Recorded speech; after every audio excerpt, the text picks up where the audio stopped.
सर्वांना नमस्कार.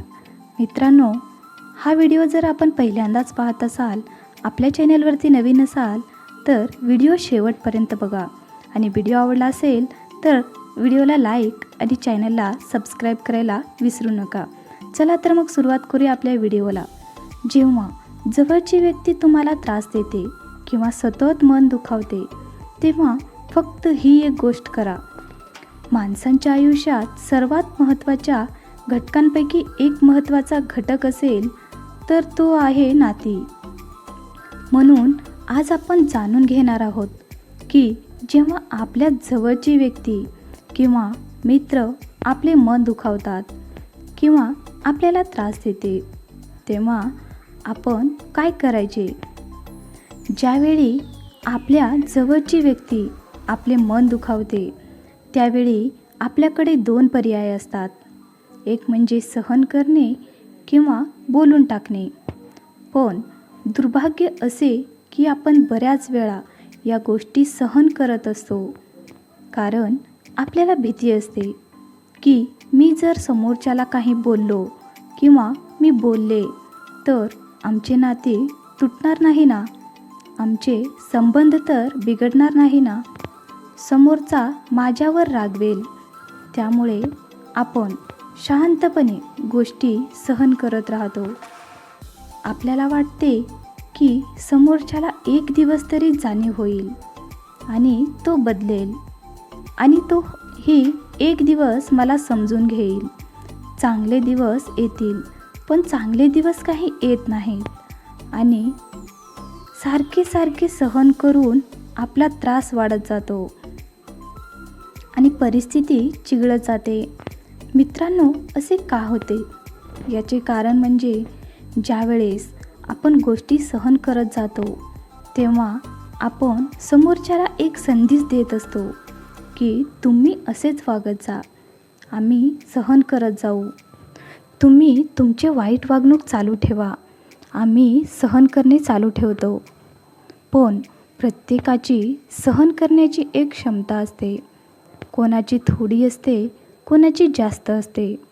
पण एक दिवस ही सहनशक्ती जेव्हा संपते तेव्हा परिणाम विस्फोटक होतात. आपले जवळचे नाते आपण गमावून बसतो. समोरच्याची वागणूक सहन केल्यामुळे आपली मानसिक स्थिती बिघडते, आरोग्यावर परिणाम होतो. म्हणजे सांगायचे झाले तर सहन करणे हा पर्याय नाही. पण जेव्हा आपण सहन करण्याऐवजी समोरच्याला बोलून दाखवतो, समजा तुम्ही एका कंपनीचे मालक आहात आणि तुमचा एक कामगार रोज उशिरा कामाला येतो, तेव्हा तुम्ही बोलत नाही, सहन करत राहता. तेव्हा तुम्ही कामगाराला संदेश देत असता की तुमच्या कंपनीत उशिरा आले की चालते आणि मग सहन केल्यामुळे समोरचा कामगार जास्त उशीर करायला लागतो आणि मग वैतागून शेवटी तुम्हाला त्याला कामावरून काढावे लागते. पण ज्यावेळेस तुम्ही त्याला बोलता की आपल्या कंपनीमध्ये सर्व वेळेवर येतात, तू सुद्धा आले पाहिजे, तेव्हा कामगाराला समजते आणि तो वेळेवर यायला सुरुवात करतो आणि तुमचे नुकसान होत नाही. समजा तुमच्या घरासमोर कोणी कचरा टाकला आणि तुम्ही ते सहन करत राहिला, तर लोकांना तुम्ही संदेश पाठवता की तुमच्या घरासमोर कचरा टाकलेला चालतो आणि मग लोक तुमच्या घरासमोर कचरा टाकत जातात आणि तुम्ही सहन करत जाता. असल्यामुळे तुमच्या घरासमोर कचऱ्याचा ढीग होतो. त्यामुळे वेळीच जर तुम्ही त्यांना बोलता तर ही वेळ आलीच नसते. म्हणून जर तुम्हाला तुमचे मन दुखवण्यापासून वाचवायचे असेल तर ते गोष्टी सहन करण्यात नसून गोष्टी बोलून दाखवण्यात आहे. पण आम्ही मगाशी सांगितल्याप्रमाणे आपण गोष्टी सहन करत राहतो, कारण आपल्याला भीती असते की आपले संबंध बिघडणार तर नाही ना. पण त्यावरती सहन करणे हा पर्याय नसून बोलणे हा उपाय आहे. म्हणून तुमच्या आयुष्यात जर तुम्हाला कोणाच्या वागणुकीमुळे, शब्दांमुळे किंवा अन्य कोणत्याही गोष्टींमुळे त्रास होत असेल तर आपण ते सहन करायचे नाही, बोलून दाखवायचे. पण ज्यावेळेस तुम्ही दुसऱ्याला बोलून दाखवता तेव्हा त्यासाठी एक मोठी अट लागू होते. ती म्हणजे आपल्याला आपले म्हणणे त्या समोरच्याच्या आत दडलेल्या माणसाला सांगायचे असते, ज्याला भावना माहीत आहेत.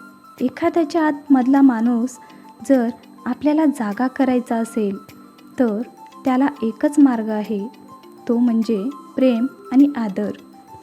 तुम्हाला तुमच्या जवळच्या व्यक्तीला सांगायचे असेल तर तुम्हाला काळजी घेतली पाहिजे.